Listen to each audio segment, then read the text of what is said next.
So I see that we're streaming live now on YouTube. So I'd like to, first of all, welcome everybody who is with us here live. And if you are watching afterwards, we appreciate the fact that you're checking up on the school district to see what's going on. And welcome all of you. I just want to remind everybody that this is being recorded. And we obviously don't have a method to be able to hear any public comment or concern that you might have, but we do want to remind you that we are available to hear your concerns, and we ask that you please reach out via email to our board clerk, who is Janet Montez, and her contact information is jmontez@k12mcsd.net, and that's JMONTES. And that's where we're starting from. So with everybody here, I want to remind everybody that Kathleen Doherty is here with us via phone. She is unable to connect to Zoom from her location. And Alice Van Etten is not with us this evening. With that said, I would like to come back to regular session. And I would like to, at this time, ask everybody to please rise for the pledge to the flag. I pledge allegiance to the flag of the United States of America and to the republic for which it stands, one nation, under God, indivisible, with liberty and justice for all. Thank you.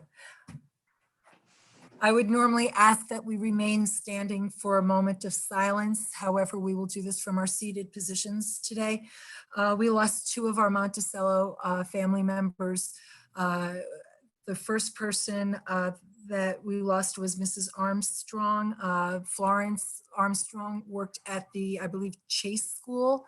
Excuse me, it was Tim, you would know that information. Was it Chase School, Mr. Crumley? I am not 100% certain. For some reason, I think it was actually the Rutherford School, but I am not 100% certain. So I don't have that here, but she was one of our first teaching assistants in the district.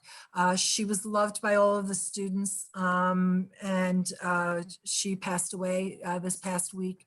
And she worked for the district from 1972 until 1992. And she was definitely an influence to many, many students in our district. The other person that I'd like to make sure that we take a moment of silence for, Bob Rosengard. Robert Rosengard was the coordinator of English language arts for the district for many, many years. He was a teacher in the district. He taught at the college. He was a board member. He was a vice president of this board. And he was with the district between 1970 and 1996. But one of the things that he was best known for were two things.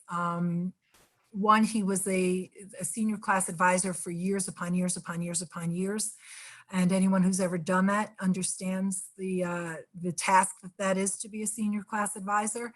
And the other thing that he did for many, many years is he directed the high school dramas and the high school musicals. And he really instilled a program along with, back in the day, Arnold Hughes and Martin Banner and a whole crew of people that really created a legacy that continues to live on. He would produce, he would direct, and he would be in many of those productions as well. And he was a very special individual to many of our Monty graduates and our Monty family and our board members. So at this time, I'd like to ask for a moment of silence in memory of both Mr. Bob Rosengard and to Mrs. Florence Armstrong.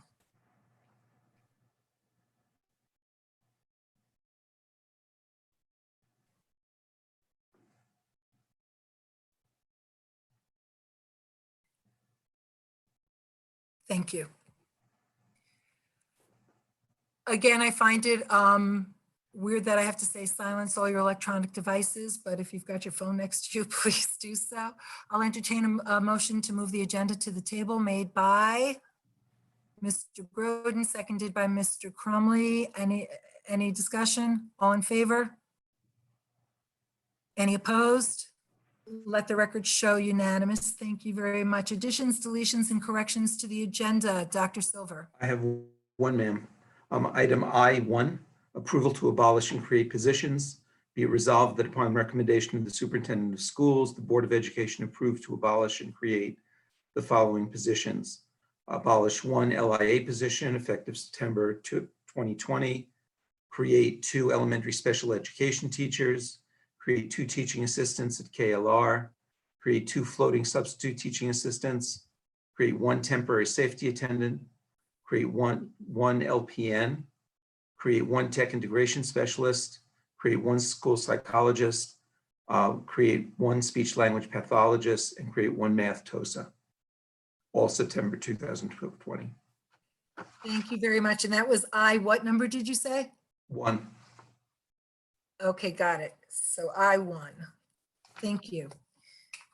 With that said, I'll entertain a motion to accept the agenda as amended, made by Ms. Holmes, seconded by Ms. Galligan. Any discussion? All in favor? I need to see hands, guys. Any opposed?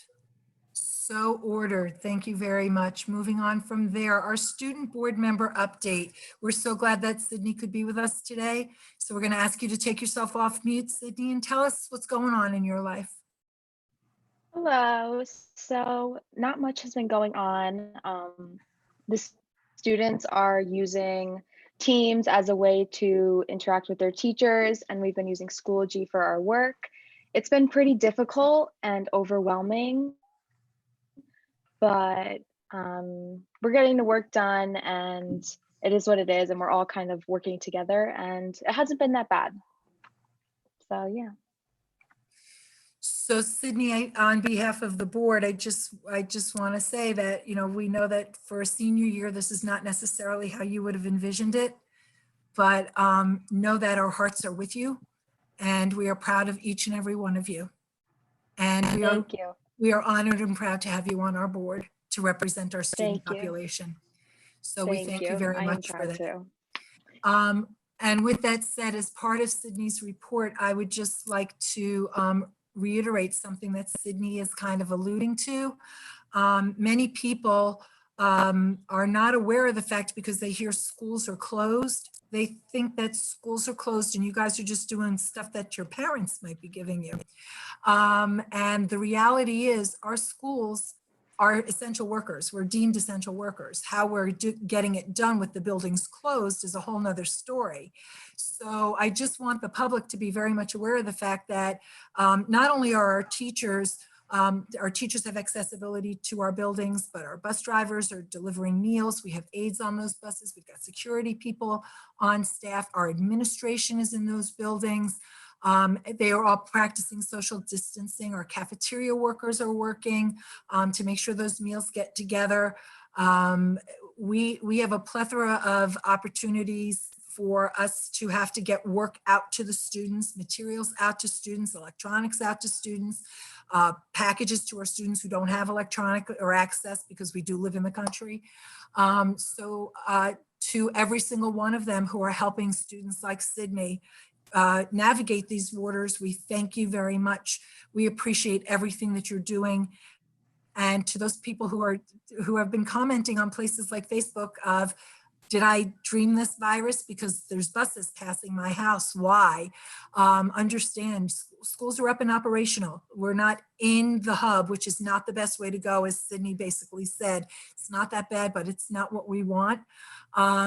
Schools have to be open for kids. There's no doubt about it, but this is the way we have to be open for kids, and we are still working. So Sydney, again, to all your classmates, as I know you guys are talking to each other and such, we wish them safety, and please let them know that they're in our hearts and we're doing the best we can for you guys, okay? Thank you, Sydney. I'll definitely let them know. Thank you so much. Moving on from there, we don't have any board awards tonight. However, we did receive an award that I do want to mention because we are trying to give good news as much as possible, because as schools are functioning, so are certain situations functioning. So our music department, which has been known for many, many years as a stellar music department, has received for the 10th year in a row the Best Community Schools for Music Education from the National Association for Music Merchants. That doesn't sound like much, but just to give you an idea, there's slightly over 700 schools across the country that were named to this honor. In New York State alone, we have over 700 school districts. So that gives you an idea of the vastness of what it takes to get this particular honor. And to get it for 10 years in a row is quite impressive. So we thank our music department, but what you need to know with regard to the application is it's not just the music department. It speaks to the application, speaks to the support given by the administration, fellow teachers and school board, by parents, by community members, and by students. There's a component to all of that application that goes into that particular honor. And it is a huge honor. And we congratulate the music department and we thank them for their continued work and success with the students. And I know that they are doing what they can as much virtually as they can in this particular trying time. So congratulations to all and especially to our district for that particular honor. Congratulations. Moving on from there, I need to entertain a motion to recess for the budget presentation. Motion made by Mrs. Shara, seconded by Mr. Groden. Any discussion? All in favor? Any opposed? So ordered. Mrs. Fala, it's up to you. Okay, so this is the last section of the budget, which is central administration, all the undistributed is what we call it. Really not a big increase there. The largest increase is in legal. My husband's bringing me a floor lamp because my light blew. Sorry about that.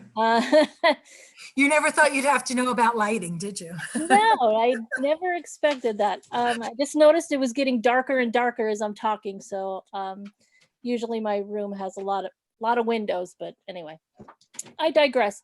The legal fees, I added $15,000 there this year for the Eagle Creek tax certiorari that Richard Baum is working on for us. The unallocated insurance is just our regular rate increase. Light, let there be light. As well as auditing is also the increase according to the RFP. Okay. The next, Lisa, I'm sorry to interrupt you. We are trying to get the presentation up for everybody, but just in case they want to follow along with you, it is available. If you go to the district website, it is one of the links that you can click on to see this presentation as well. yes. So, thank you. I'm sorry. The next section is debt service. There was a large reduction in debt service, as we all were aware that the one payment was dropping off in 2021. So we have $1.4 million of serial bond falling off. There included in that is a bond anticipation note that we're going to actually sell in the next month or so that we have the funding for our upcoming project. The final page is employee benefits. Also there a reduction, believe it or not. We double checked these numbers 3 or 4 times because our overall budget and salaries is going down. We're recognizing a savings on the employee benefit side, mostly in employees and teachers retirement. Both of those areas did not have a significant rate increase projected. I hope that holds true and they don't change that. But you know, we're living in some strange times, so hopefully we'll be fine. And that's it. So any questions at this particular juncture from the board? I don't see any hands going up. Kathleen, you good? Okay. Okay, so thank you, Mrs. Thank Fala. you. Again, if anybody in the public has any questions regarding anything that's been presented regarding the budget, please do not hesitate to send our board clerk an email and we will make sure that we get you the answers that you're seeking. Moving on from there, I need a motion to come back into regular session made by Mr. Crumley, seconded by Mrs. Sharoff. Any discussion? All in favor? Any opposed? So ordered. Moving on from there, Mrs. Sharoff. You've got to take yourself off mute. Thank you, Madam President. I would like to move that we take consent items F1 to N2 for approval. Do I have a second on, do I have a second on that from anybody? Mr. Groden, thank you very much. Any discussion on any of those items? Okay, so. I had one quick question. Yes, Mrs. Sheriff. It's on all of those positions we're creating. This is across the board to just fill needs that we have noticed were created. Correct. What they are is it was part of the budget that we have presented. And normally when we would adopt a budget, we would receive the approval would be part of the adoption of the budget. But we don't know when the governor's going to tell us it's okay to adopt a budget. Got it. So because of that, we want to make sure that we're getting information out there, because if we want to hire the best and the brightest, we need to hire sooner than later. Got it. Thank you. So that's the idea of this. So this is all part of the budget. And one of the things that has been shared with us from the budget perspective is that this is not an increase to our budget. These are positions that have been created that go across the board. So there's no impact to the budget per se. Great, So thank you. it's switching. We've abolished positions and put other ones in. Attrition, that kind of thing. Yeah. Thank you so much. Yep. Perfect. So it's a 0-0 increase on this. Amazing. Okay. Yep. So any other questions around that? Okay, so entertain, we've got a motion on the floor. We've got a second. All in favor? Any opposed? Let the record show that it was a unanimous vote. Thank you very much. Moving on from there, board roundtable. So I'll go around and you just give me a nod. So Mr. Crumley, you good to go? Okay, so moving around, Ms. Holmes. Good to go. Moving around, Ms. Jersey. Good to go. Ms. Galligan. I just have to say, I accidentally stumbled upon one of our bus deliveries for the food. And I wanted to tell you that I was really impressed by the bus drivers, what was being done. And, I hear about all these meals that the district has delivered, but seeing it in action was truly heartfelt. So I just wanted to say thank you to all those bus drivers that are out there delivering, whether it's school, whether it's food. I'm pretty impressed with the district, and I really just want to say thanks to everyone. Great, thank you. Mr. Groden. I wanted to say thank you very much to all the teachers, faculty, staff, administrators for pulling together an unprecedented event, and also the parents for being the newly deputized substitutes at home. It's Monticello is stronger together, and we are getting through this, and I do appreciate everybody's team effort. Thank you. Kathleen, do you have anything? I do not, thank you. Thank you. So I have attended, needless to say, I've attended a few things these past just shy of 2 weeks. I attended a NYSBA, so New York State School Boards Association budget webinar after the considerations of what could potentially be happening based upon what the governor is doing with us. I've also attended another webinar with regard to COVID issues that NYSBA was putting out. So that was one of the things that I wanted to make sure that people were aware of, that our School Boards Association is on top of this and is sending us information on a very steady basis and keeping us up to date and holding webinars. Jay Verona is the attorney for the lead attorney for School Boards Association and his questions and what he's been doing with regard to facilitating this with the interim commissioner on the calls and someone from Governor Cuomo's office on the phone or on the call, the webinars. And it's interactive message of basically what we're doing here, send the questions and we'll get them answered. It has really been phenomenal and very informative.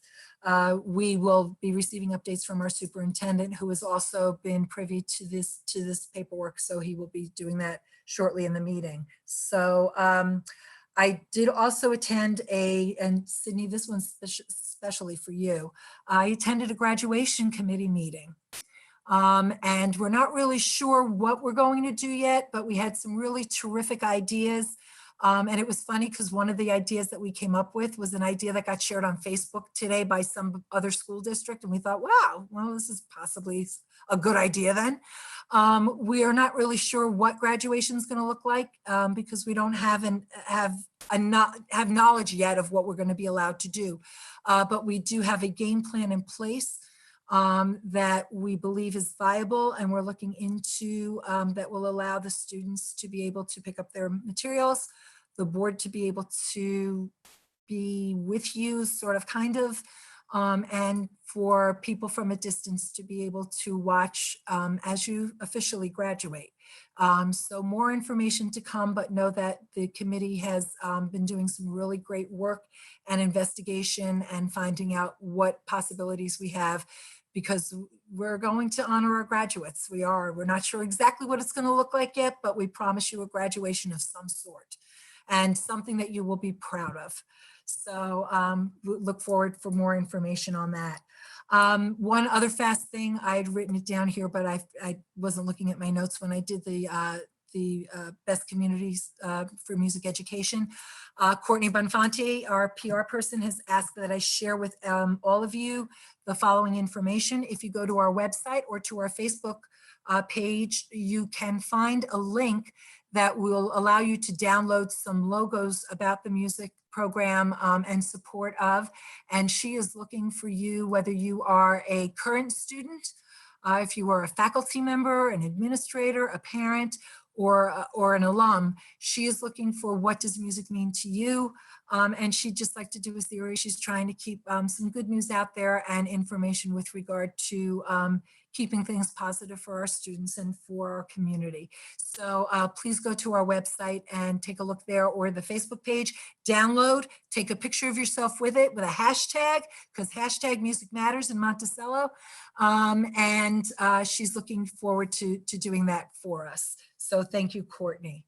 So moving on from roundtable, I'm sorry, I'm working off of 3 different devices here. So next are the reports from our building principals. Anyone looking to ask questions around that? Anyone have some concerns that Dr. Silver can follow up with us for? Okay, good. Moving on, and again, to anybody from the public, there you can see the information. It is available on the board docs link to the public. Moving on from there, our reports from our department chairs. Anybody within there? Okay. Dr. Silver, I do have one thing with regard to Dana Taylor's report. She's giving us some information, but and I know it's like, what do you give? Because you're really not technically in the school, but I know that she's been doing a lot of outside stuff and communicating with people in the district to help our kids. Could she give us a little more about what she's getting done while this is going on? I think that would be beneficial and would show some light, since it is a public document versus this one particular program. So maybe she could update us a little bit with along the lines of what the principals are doing, and you know, the other chairs. It's more of what's going on now versus the stuff of budget stuff that we might want to be informed of. Sure. Thank you. Moving on from there, the policy committee memos. So there's obviously within there's some policies. One is for our students' ability to register in school to vote. That was an updated policy coming through NISBA. with a recommendation that that's what we needed to take care of. So knowing that that's the situation, you know, that is coming up tonight for a vote. And also the other two are because of COVID related scenarios. So Dr. Silver, do you want to speak to that? They're COVID-related variables. There's really not anything major on them. The policies, one is the voter registration policy, which is brand new because the law changed and we have to establish a procedure for registering 16-year-olds to vote ahead of time. The other two,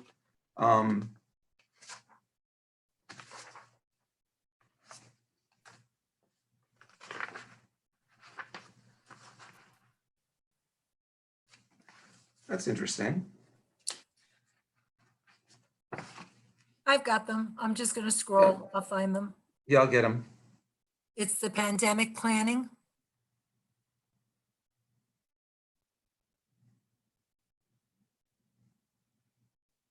And the other one is sorry. on online learning course credit.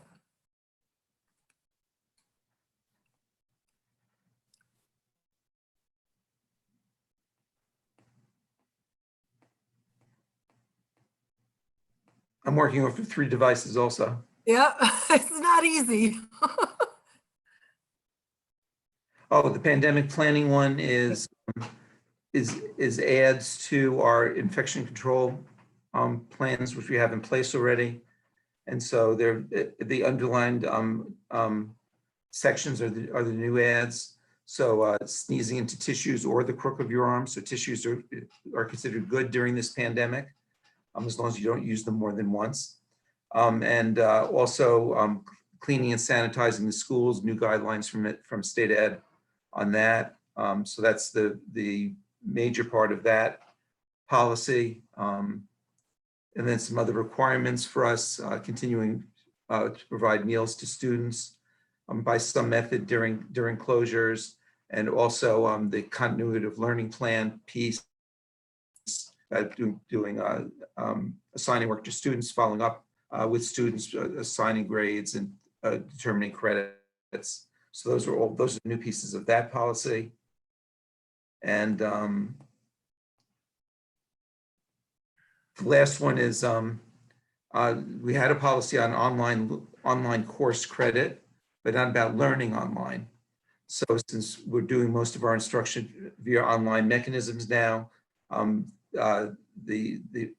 were asked if we added a paragraph to the policy about using online services to teach kids and learning. So it's a policy that was the change for that.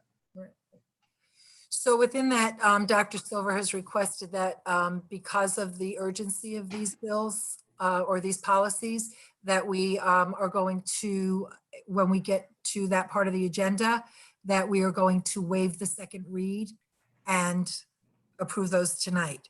So all the board members understand that, so that we can get this moving? Okay, good. So I see everybody shaking their heads, so that's a good thing. So thank you very much for that update. We have no correspondence outcomes going into capital project information. Dr. Silver? Oh, yeah. So a couple of things. We have the EPC, the energy performance contract. We met last week with ECG and Train, and Train was a little bit, we've got $2.5 million, almost $2.8 million worth of energy performance contract work at this point. Train was disappointed with the electrical contractor because lighting is usually a place where they can find significant savings, and they didn't in this case, and they're really surprised by that. So they're going back to take a look to see where the issues were. They're not quite sure about that. They're also reviewing operations and maintenance costs with Steve Lewis, because some of the work we're doing will reduce those costs. And that all counts in terms of calculating the project. They expect to complete their audit by mid-May for review. And they're working towards presenting a final scope and financials to the board at the May 19th meeting. The board will vote and execute a contract on June 4th. We have a draft contract, sort of boilerplate one that we sent up to Kathy Ahern for review. So when we get the numbers to plug in, that's all good and ready and good to go. ECG estimates that it'll be 2 to 3 months of design and then submittal to SED. And right now it's taking 14 to 16 weeks of its state ed. But they think that by the time they get approval and financing, looking at late fall, early winter to start the work. The cash flow numbers they gave us were actually pretty good. I think they were about 100. The net savings of about $30,000 to $50,000 a year. Plus we get new stuff. And so most of you may remember some of the things that are in there. The big ticket item is the new boiler plant for the middle school and high school. And that was the crucial piece for us to make sure we got done. Essentially at no cost to taxpayers at the end of the day. That's the EPC news. The bid documents are out. CPL has extended the bid period by 2 weeks. So I think it's about June 5th, May 5th, bids are due. And when they did the walkthroughs, they had 4 general contractors. And they were surprised there were that many and pleased.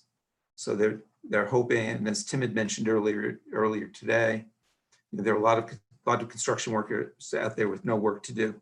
So they're really hoping that this is a really good bid environment to get this done.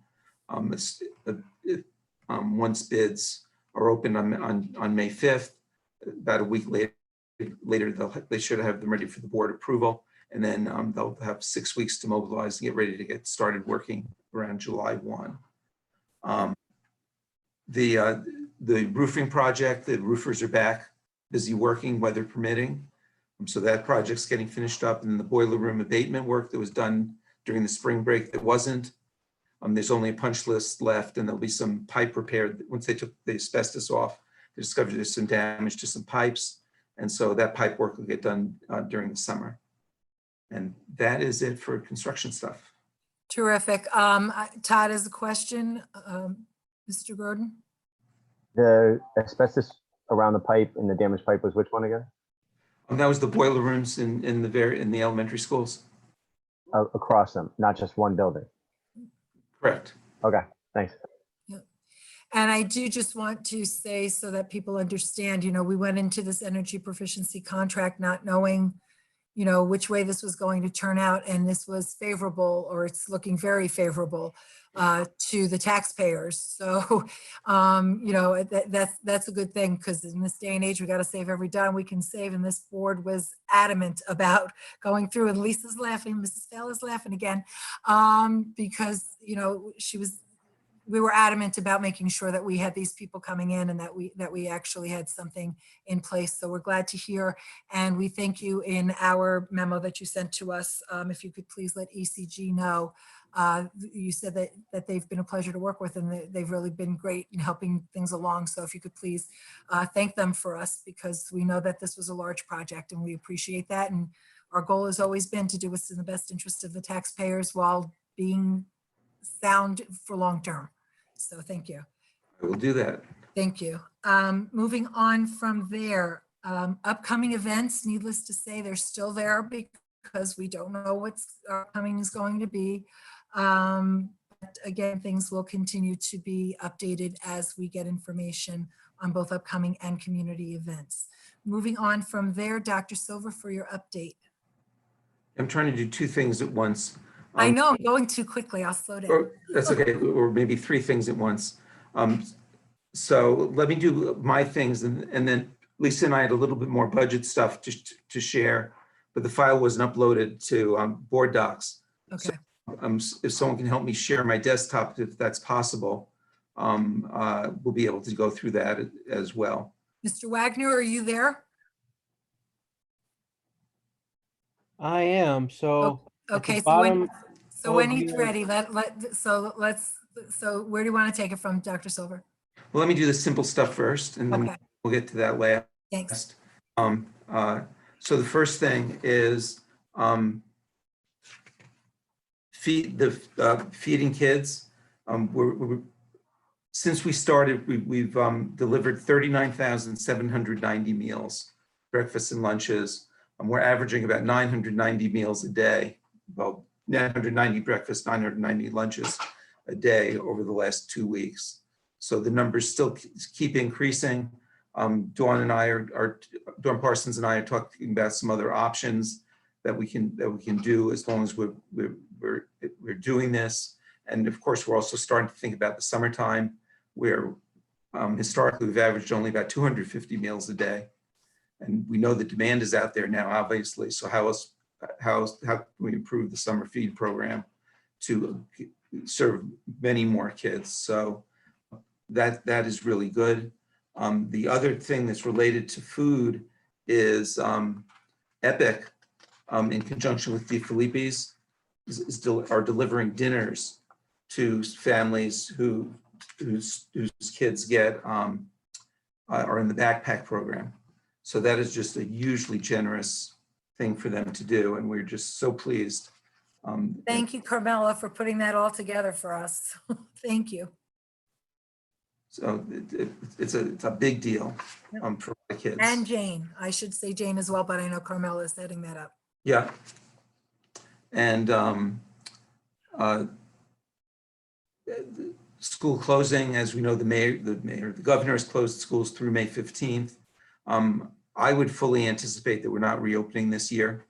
The governor all but said that on Monday when reporters asked about schools reopening, and he just said, hey, we haven't even started to look at that or to plan for that.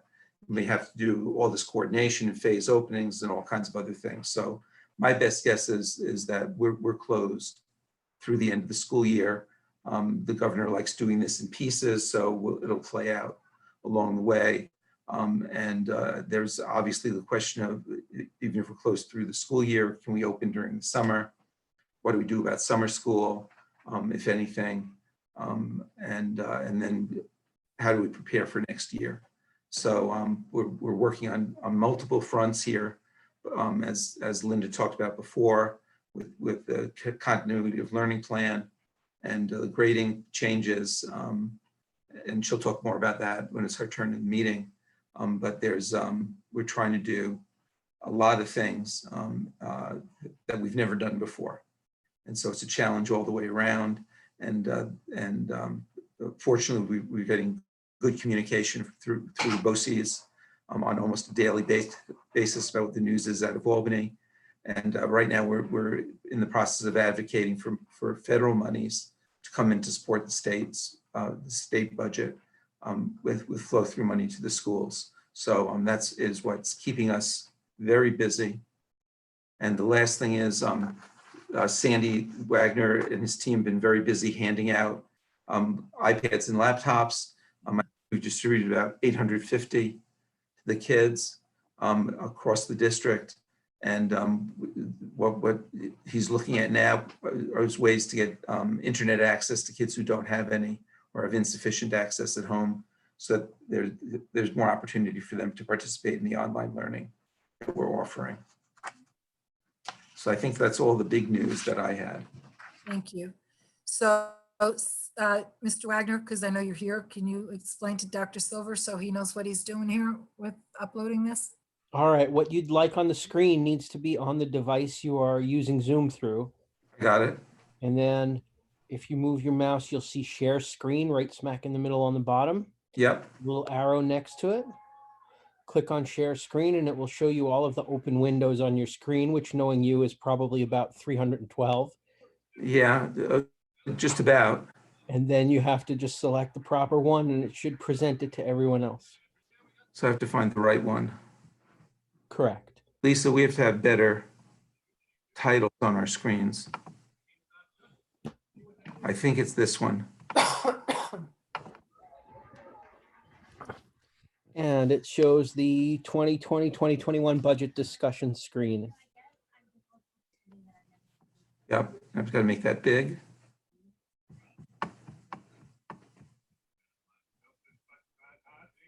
You want to run the slideshow from the upper left? There it is. Lisa, I'll turn it over to you.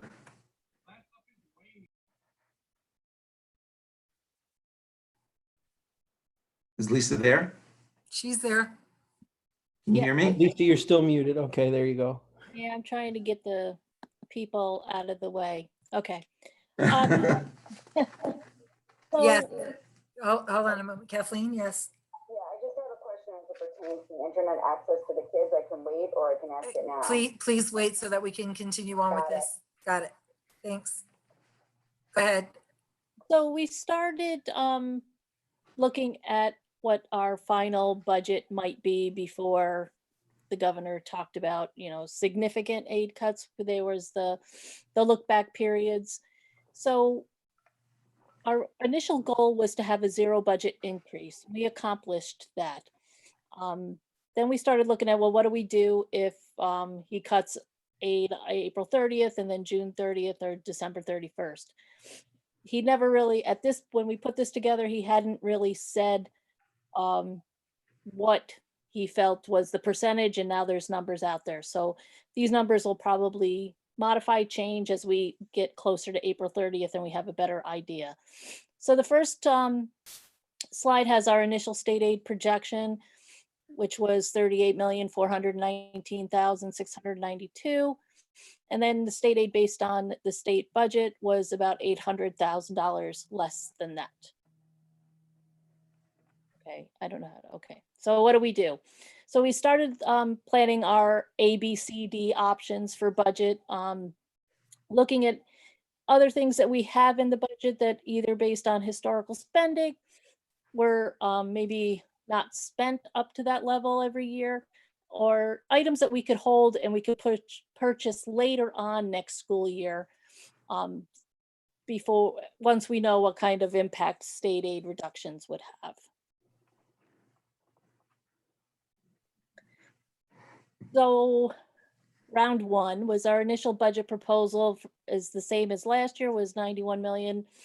We went back based on some recent replacements that we were able to hire early and adjusted the budget downward for, I always budget step 5 plus masters and credits. And so based on what we actually are appointing those people at, we were able to reduce another $132,000. So we got the budget down to 91,094,000. Then we began looking at additional things that were in the budget that we could potentially cut or reduce and hold for later on, purchasing later on. And those are listed under additional cuts. So we came up with $400,000 of things that we felt wouldn't impact program or personnel that we could probably trim from the budget if we had to. I'm not saying it's not gonna, we won't feel it. We will definitely feel it, but it's there that we could probably have in our back pocket, so to speak. Okay, next. So from that, I took and looked at 4 different options for a proposed budget. And again, these numbers could change over the next week or so. The initial budget was option 1. It's a reduction of 0.146%, which is the same as option 2 for the appropriations budget. And then option 3 is a little bit less than that, which is a 0.5% reduction, 0.58, almost 0.6% of a reduction. So the differences really come on the revenue side. The state aid for option 1 is the amount that we showed on that first screen, and levying the taxes to the full 1.89% and appropriating 2.6 million of fund balance. Option 2 is taking the difference for the additional $130,000 roughly that we were able to come up with and reducing our state aid projection. So instead of budgeting the full governor's projection, actually budgeting something less than that. So kind of cushioning ourselves in case there's a a reduction in state aid. Not significant, but it a little bit. And again, levying to the full amount and appropriating 2.7 million. Option 3 and option 4 are similar options as far as what we would levy and what we would appropriate. So I don't know how to explain option 3 is about the same as option 1, except reducing the appropriated fund balance, and option 4 is taking the difference and reducing the tax levy. I'll talk more about what happens when you reduce the tax levy on future in the next slide, I think.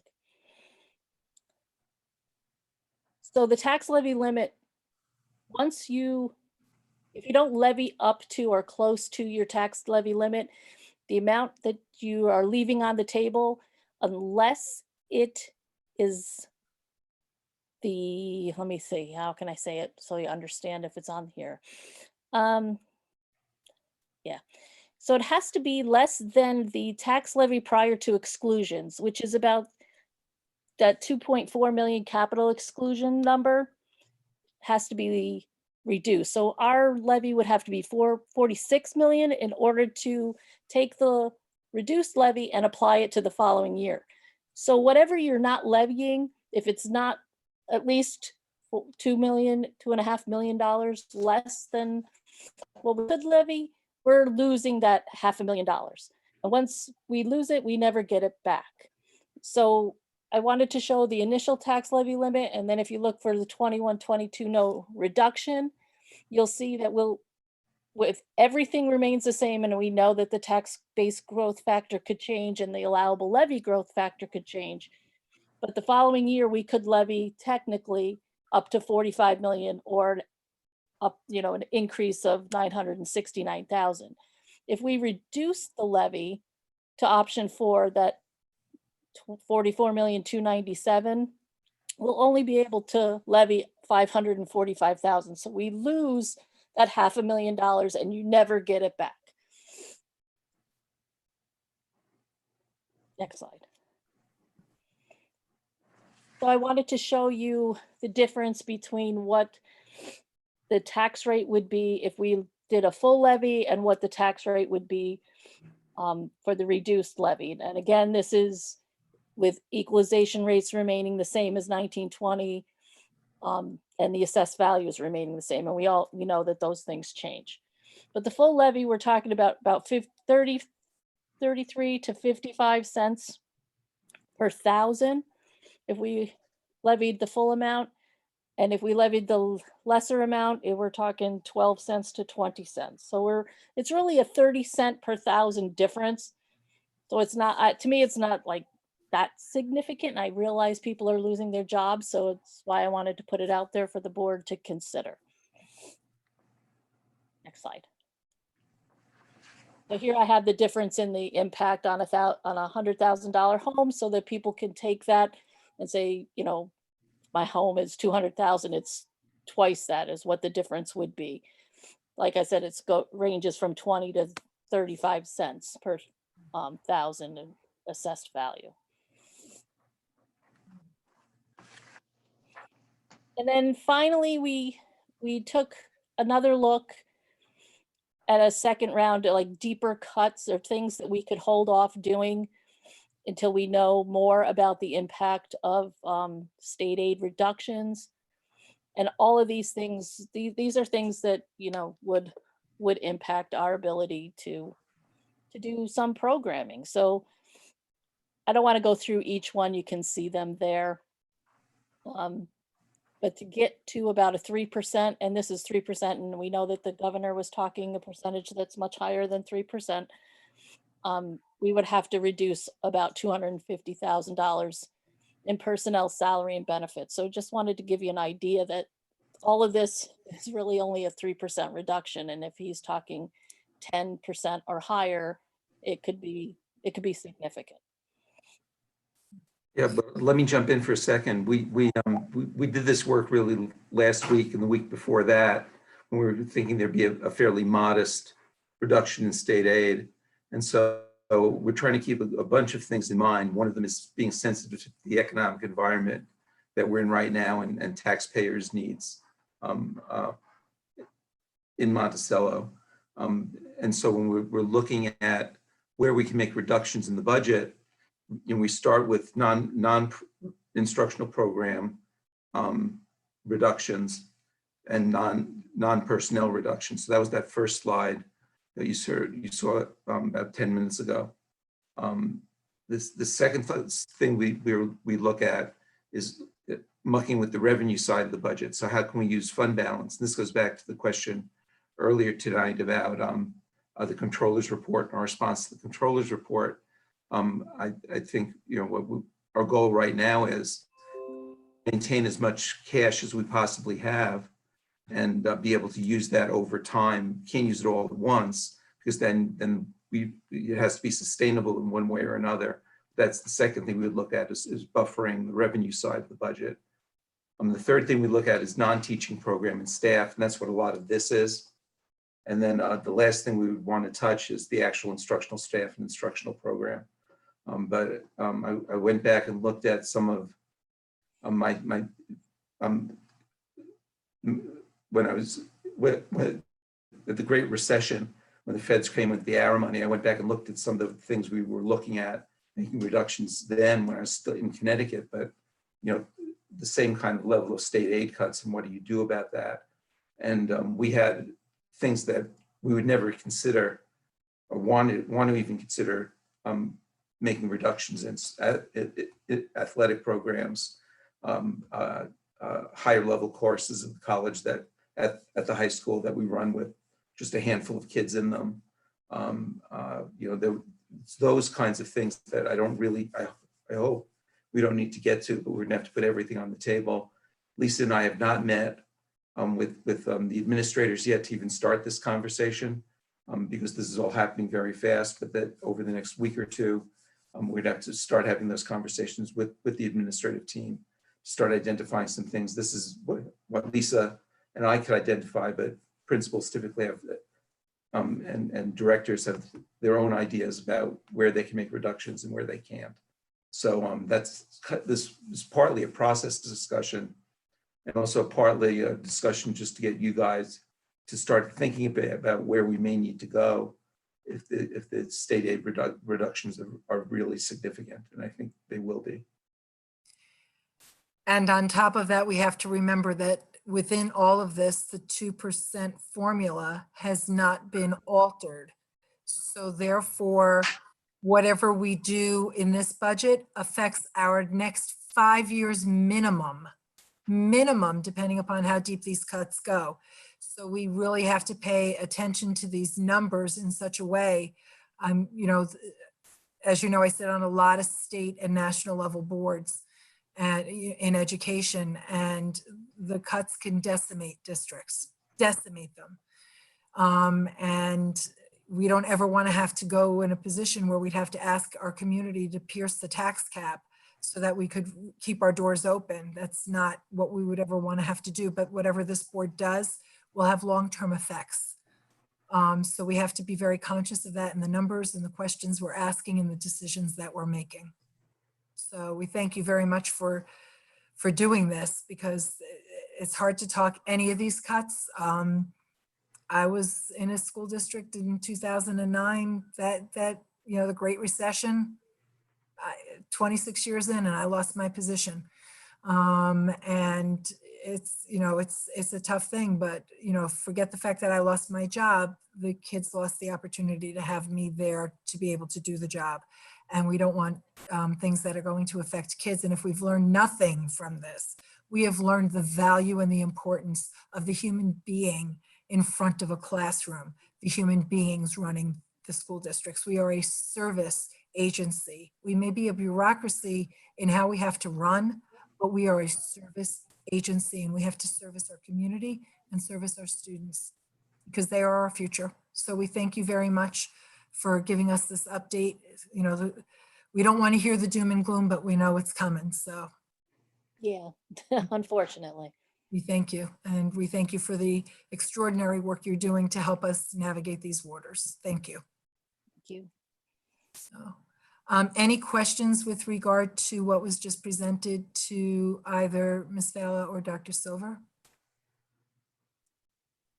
Okay, then moving on. So now you have to undo the screen, Dr. Silver. Yeah. You got to go backwards. Actually, Lori, Yes. kind of for Lisa, how much is the floating variable of the Eagle Creek play into all this?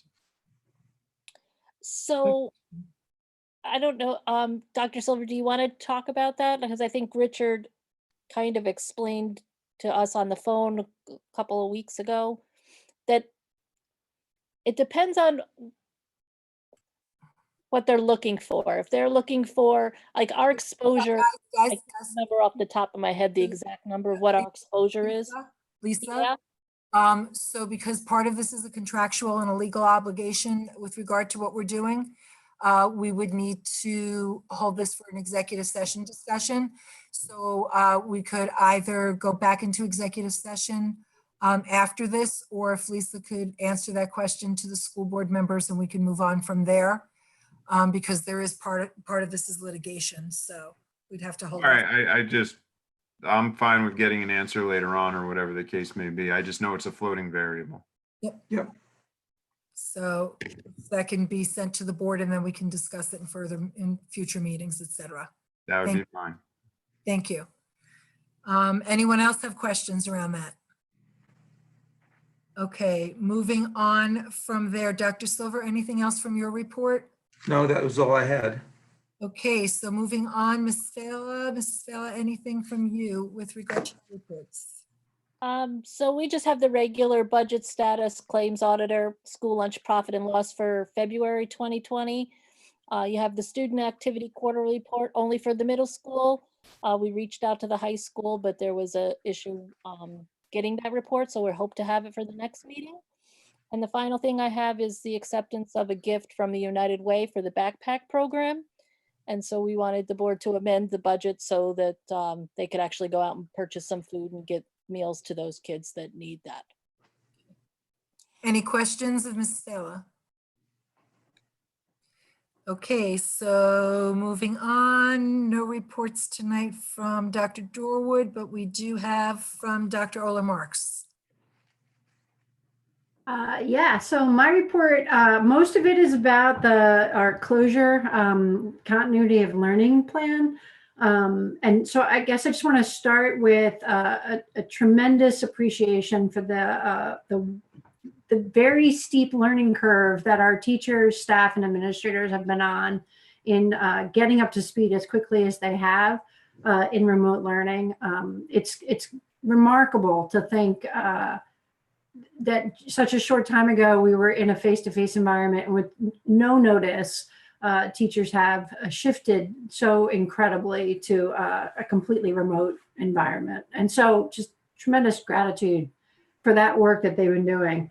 And for our technology department, because I say that that there are 4 people in the district right now that if they were not in the district, I'd say that we wouldn't be running.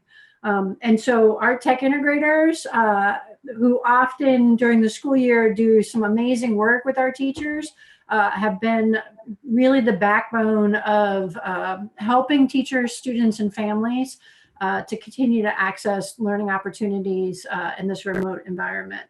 And you know, everybody in the tech department has just been outstanding. We've also set up a helpline, not just for our faculty and staff, but for students and parents to access. And Maria Cruz, who is our helpline person, has just done a remarkable job. So I just wanted to highlight the work that they are doing.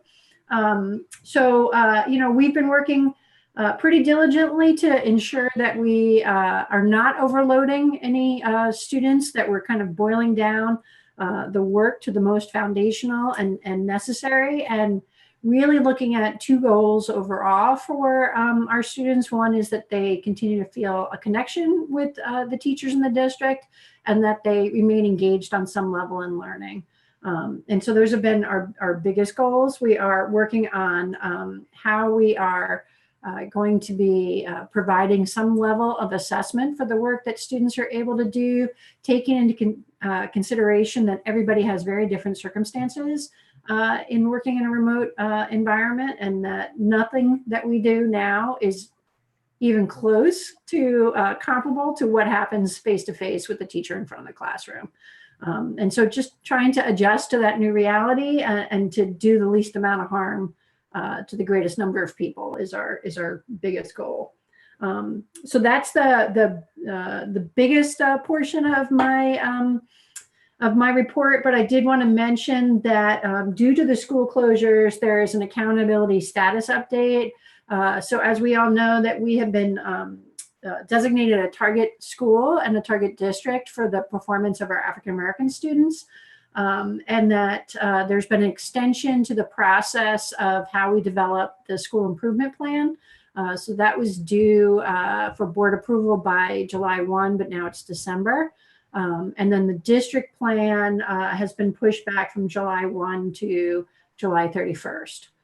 So to look at how we're going to improve the outcome of those particular students.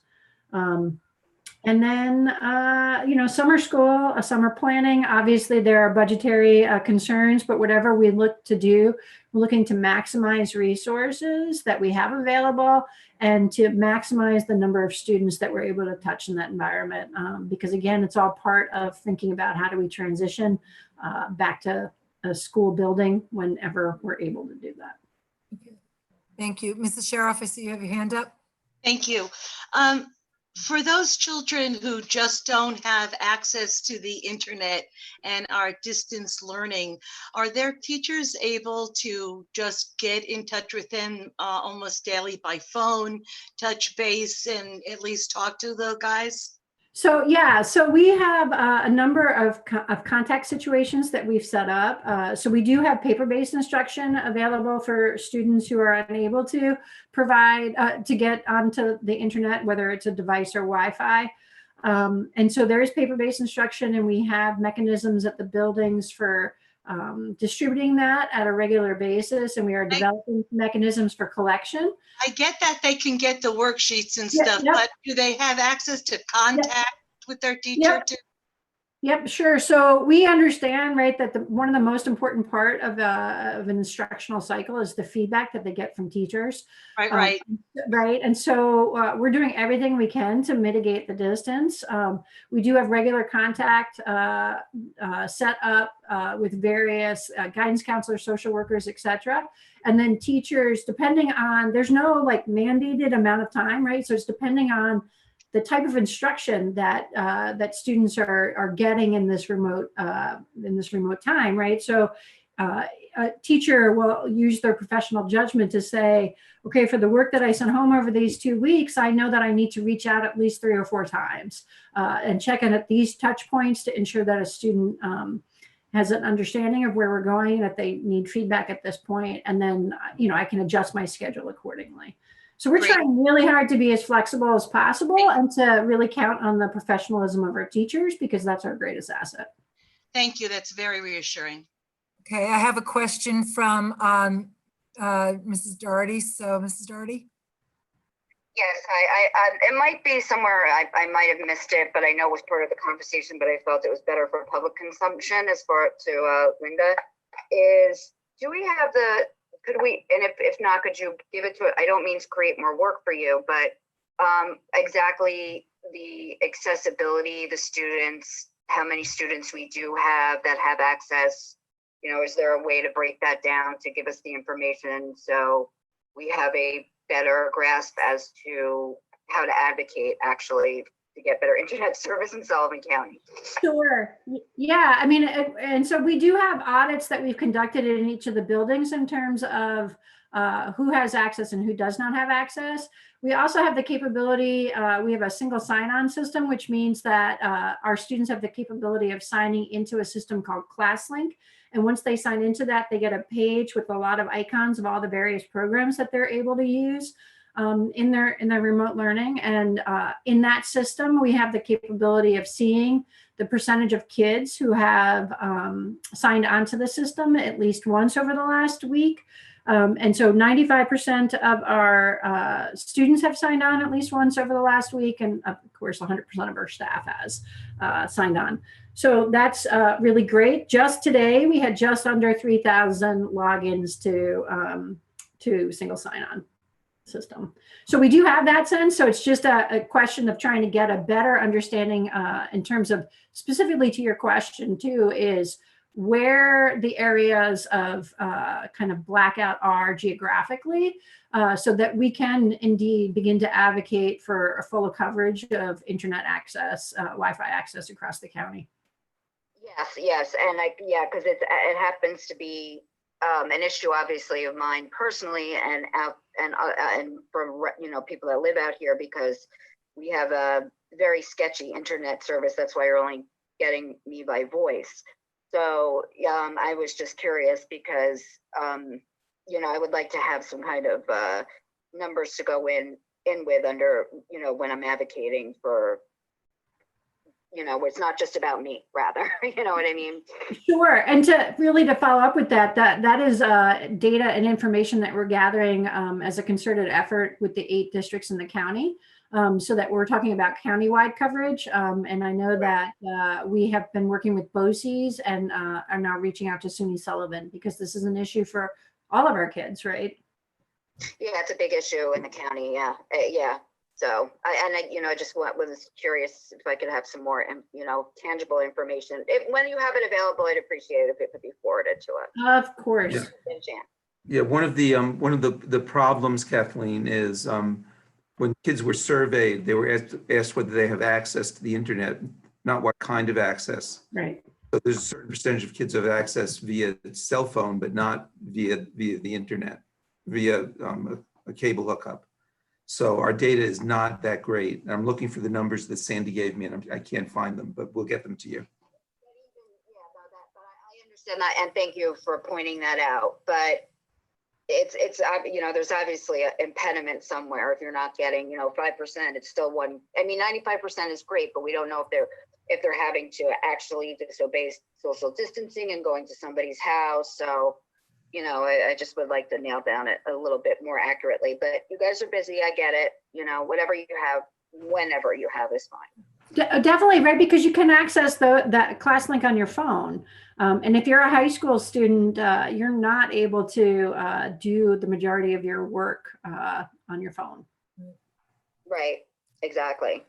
And Thank you. My gut is that just from watching what's going on by some of our legislators, at the state level, Jen Metzger is all over this. She has been unbelievable with saying, however long this goes on, this has to be a solved issue. So she's definitely been on this. And I know that Aileen Gunther is also jumping on that bandwagon on the assembly side. So it is definitely a push by our state legislators that the rural schools in general, not just our area, people think of us sometimes as that, we're a unique district, we're an inner city rural school. There's not many of us around. So people don't think, because there are areas that there's not an issue. And then there's areas that are very bad. Lori, if I may, while I have the board here to ask you that question, it's obviously to some and maybe not to others, there's, I have a connection to the Sullivan County legislator, and he specifically requested this information from me. Is it okay if I just forward him to speak with you directly about this? I have no problem with that. Okay, and so our board members know as well. I just is that acceptable to the board that I speak on your behalf with regard to that? They're shaking yes. So yes. Okay. All right. Okay. So Kathleen, the number that our survey showed was that 11% of our students do not have internet access at home. Okay, great. That's we don't know what that means because we didn't. I got it. And like any data, I get it. It's always, what you ask, how you ask it, and everything else. But at least it gives us an idea. I appreciate that. Thank you. You're welcome. Thank you very much. Any other questions around the table with regard to it? So I do want to just, again, quickly reiterate the work that's being done in our district. I've heard people who are aware of it just they don't know how to thank everybody enough. The parents are doing a great job, but it's not happening in a vacuum with regard to the supports that our district is doing.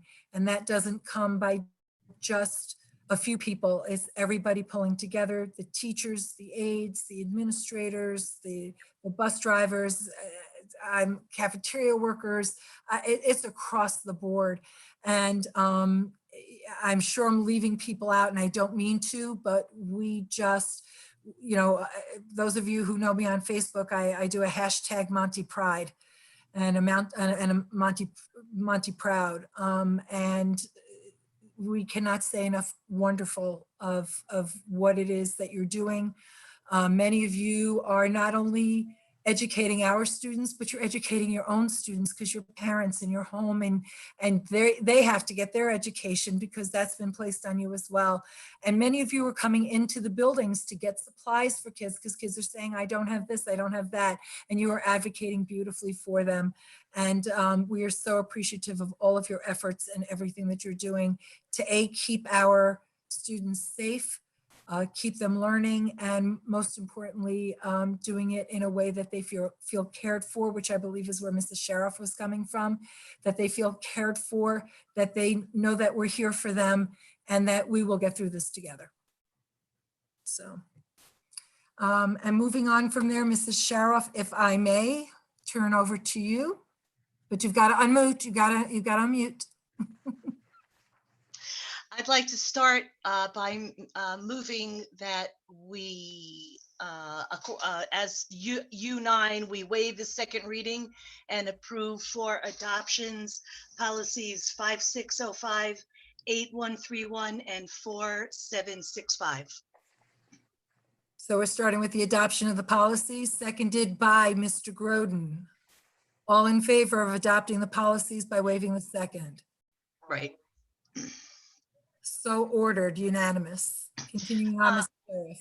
Thank you. I move that we approve U10 via roll call vote. Okay, are you ready to go, Ms. Yes. Montes? Okay, I need a second on that, please. U10, Mr. Groden, this is for Sullivan County BOCES board members. Okay, so I'll start with Mrs. Carol Leifernich for Eldred School District. Tim Crumley, Aye. Kathleen Doherty. Is she gonna vote by phone? Yep. Wendy Galligan, Wendy, you've got to take yourself off mute. unmute herself. Everyone on mute right now. Todd Groden, Aye. Jennifer Holmes, Aye. Helen Jersey, Aye. Lori Oristano James, Aye. and Stacy Sharoff. Aye.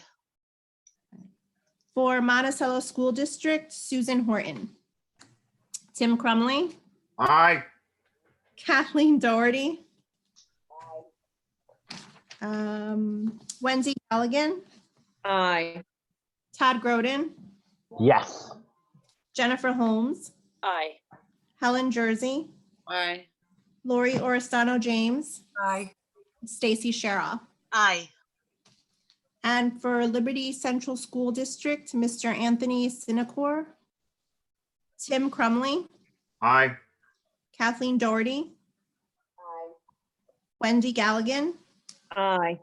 Todd Groden, Aye. Helen Jersey, Aye. Jennifer Holmes, Aye. Lori Oristano James, Aye. Helen Jersey. Did I say Helen already? Yes, you did. Okay. Lori Oristano James, Aye. Stacy Sharoff. Aye. Okay, Mrs. Sheriff. I move that we take action items U1 to U8 and U11 as a group. Got to go back on that. You can take U1 through U8, but 11 has to be roll call. Oh, I'm sorry. Thank you. I'd like to amend that U1 to U8.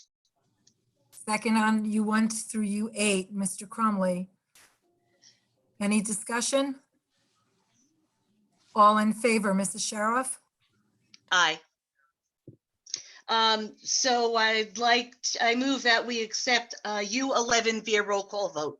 We have to accept U1 through 8 because you did it as a group. so Oh, now- I'm sorry. Moving on. I'd like to move that we accept items U1 to U8. Second, to accept them, made by Mr. Groden. Any discussion? All in favor? Aye. Unanimous, so ordered. Moving on. And finally, You had a tough job tonight. I know, right? I move that we approve item U11 via roll call. Second on that, Ms. Galligan.